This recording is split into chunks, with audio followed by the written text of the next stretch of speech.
Hey guys, so welcome back to the channel. It's Todd the Kayak Warrior. Today, not in the kayak, doing something a little bit different. Back to a Warrior series. I am going to do the unboxing of my Glock 19 Gen 5 MOS. So let's jump in. So this was a Blue Label special. So just so you guys know the difference between the different labels, if you have a red label on here, that is a standard high capacity magazine, which is 10 plus rounds, which is a 15 round magazine, which it normally comes with. If you have a white label, that is a low capacity magazine. That is, it may not exceed more than 10 rounds. That's usually in states where they don't allow high capacity magazines, such as California. Or you have a blue label. That is for law enforcement and military personnel, which is the reason why I qualified for it. Or if you're a member of the Glock Sports Shooting Foundation, the GSSF. And so there's a couple other different labels. I just didn't, feel the need to actually share what they are. So let's get started. All right, so what you get in the box, you get, of course, your Glock. This is, like I said, a Glock 19 Gen 5. This one's made in Austria. There is a plant. They have plants here in the United States. This one is from Austria. So you have your Glock here, your pistol. You have three 15-round magazines. You have a speed loader. You have a brush, a bore brush for cleaning. You also have a lock. You have back straps. This was introduced in Gen 4. I'll talk about this a little bit more here in a minute. And then you have your paperwork. I'm not going to bore you with that. All right, so getting started. Here are some specifics about the Glock itself. So this Glock 19 has an overall length of 7.28 inches. The width is 1.34 inches. The height here is 5.04 inches. It's not that heavy. That's one thing I love about it. With a full magazine, it's only 29 ounces, almost 30 ounces. So that's not that heavy at all. The other thing I love about the Glock, it is very customizable. So as you see here on the front rail, it has these grooves here on both sides. That is to put a light or a laser onto your pistol. So what makes the Gen 5 different than the Gen 3 and the Gen 4? So first, starting from the front, the Gen 5 has these front serrations, and it's easy. So it's for, I can easily grab and, check my slide. All right. Which, Gen 4 had the serrations back here.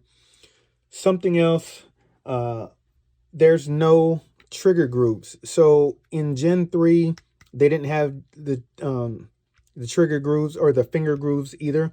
But Gen 4 was introduced with finger grooves. And most people didn't like it because people with smaller hands, it was uncomfortable in their hand.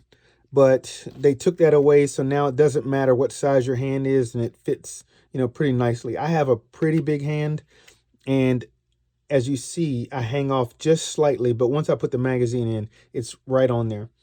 But what it did keep was the texture on the sides and the back plate. So what else was new? Here, we have an ambidextrous slide stop. So, or some people call it a slide release. So you see here on this side and on this side. So if you're left-handed and you want to lock the slide back to the rear, you just do the same thing.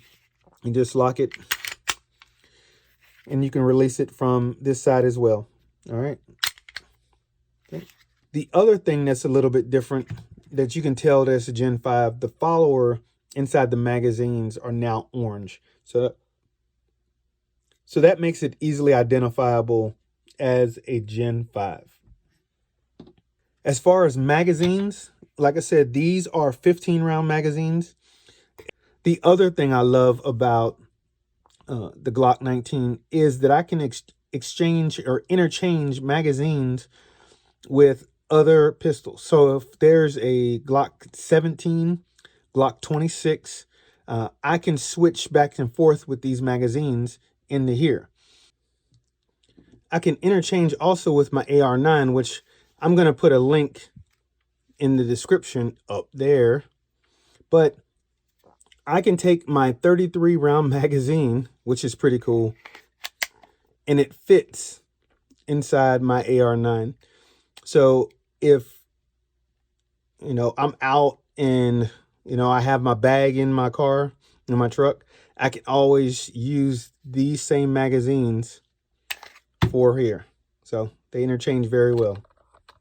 There's one thing I just do not like about this Glock, and it's the sights that come with it. So I'm actually going to change these sights out. I've already have them. I'm going to take them tomorrow to the gunsmith because I don't have the tools.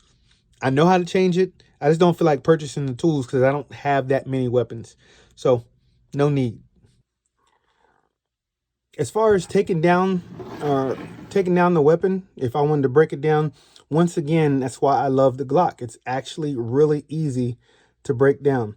So once again, you see my magazine or my weapon is cleared.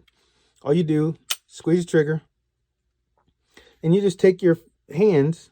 So you put your thumb here, you get a good grip here, you slide it back, and you take these pins here. You see this lever here? There's one on this side as well. So you just take that, pull both of those down, and it comes right off. All right. So you have your lower receiver. So now I have the slide. Let's take the bolt out. Take the barrel out. And that's it. That is a field stripped 9mm Glock 19. It's just that easy. And to put it back together, it's pretty simple. You just do everything in reverse. You just take the bolt in, slide it up to the front, take your spring, slide it in, push it in just slightly, make sure it's on the lip of the bolt there. And then as you see here, there's little grooves on both sides here. And then right here, you see this lip, and you just take it and you slide straight up, and it's just that easy. You hear the little click, charge it, fire it, make sure it's functioning correctly, do it again, one more time. Just that simple. So that's like I said, I love how easy it is to break it down. Oh, there's one thing I did forget. So something that's new as well. There's ambidextrous ability for the mag release. So you have one here, but on the other side, you can take it out and switch it. So that makes it easy as well. But since I'm right-handed, I'm just going to leave it here on this side. All right. So what I'm going to do now, I'm actually going to put on one of my back straps. And the reason why I'm going to add a back strap is because when I'm holstering, I usually use an inside the waistband holster, an IWB. You want to be able to get a good grip when you're sliding down to pull your weapon out of your holster. So the cool thing with this Glock is that they provide back straps for you. There's these I'm not going to use, but there's a medium and there's a large. So let me pull these off. I'm going to take these other ones off because I'm going to need this tool. There's a multi-tool, which is really cool.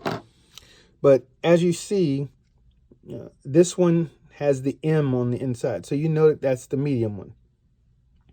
I'm going to slide these other ones to the side. And so I'm actually going to change out or add this back strap here on the back. So to do that, all you do, you take the multi-tool, you take the little rod. Now you have to be careful because this is polymer, and if you put too much pressure on it and bend it, it could break. So you want to make sure you're going straight down. These are pretty easy, but you just press it right on the pin.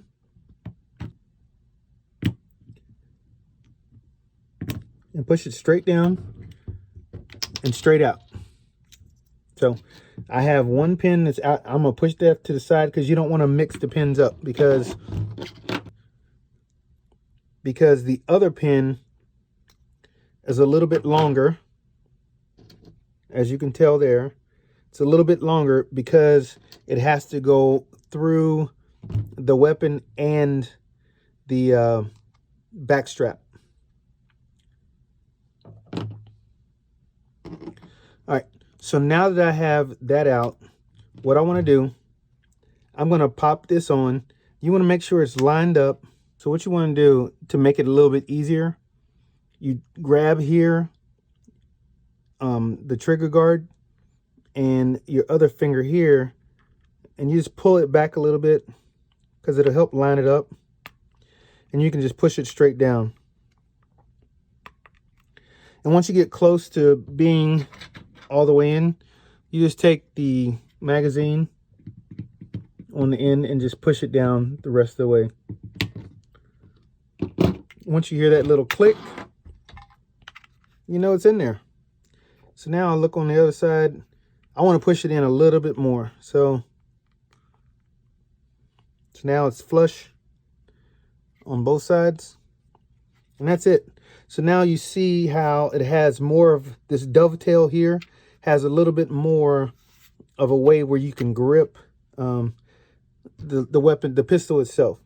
And it also helps with newer shooters that, you know, if you've ever gone up, and I know like me, the very first pistol that I ever used, I grabbed a little bit too high and I got that slide bite. So if you've ever gotten slide bite, you understand what I'm talking about. So it just helps with being able to grip a little bit better. All right, guys, that's going to do it for this video. If you have any questions or comments, put them in the comments section below. If there's something that you wish I would have talked about or you have a question about, just ask me. I don't mind answering questions. So please like this video, give it a thumbs up, subscribe to the channel, and also share my channel with other people. So I really appreciate you guys stopping by and watching this video. Like I said, I hope it was informative. I'm going to have a couple other videos coming up soon dealing with this. I'm going to change out these sights. But until next time, guys, remember, God loves you. God bless you. May he keep you. Until next time, peace.